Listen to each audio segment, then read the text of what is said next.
It's like if you have E. coli, which is you can't live with bacteria. You can't live without bacteria or viruses. We could not exist without these things. They're in us. Our saliva, I think there's a billion bacterial particles in a milliliter of saliva. There's more bacterial cells in us than we have our own cells. And there's 10 times more viruses than the bacteria. And we're an ecosystem. They're always there. And if you get it out of whack, for example, like in World War II, or any war, you have these massive injuries and you get contaminated, you disrupt the ecology. And now you have these other things that are normally harmless, but now they have access to parts of your body they didn't have before, and you'll either survive or you'll die from that. Penicillin was a true miracle drug in that for these emergency situations like World War II, when it was developed and used for the first time, they saved a lot of GIs from those massive wounds and infections where you put the plant in the wrong place, so to speak, and gives their body, nothing heals the person except yourself. People can help you heal yourself.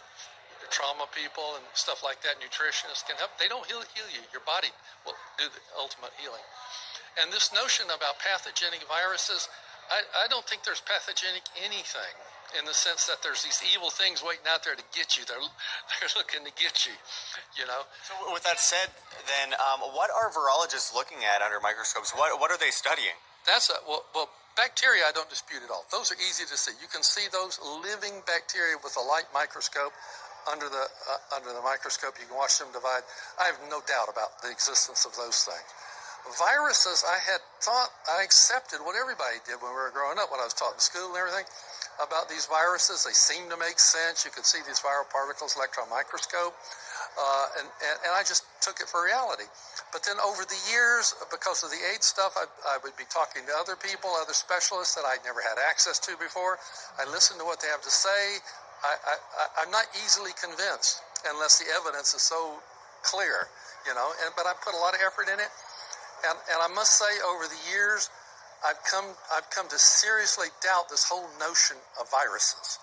I do not doubt the fact that there's these genetic parts, RNA or DNA or whatever, that can move around and inside us. We do that. In fact, 8 to 10% of our own DNA is retroviral sequences, what we call retroviral sequences, that are what Barbara McClintock, I believe it was her, called them jumping genes.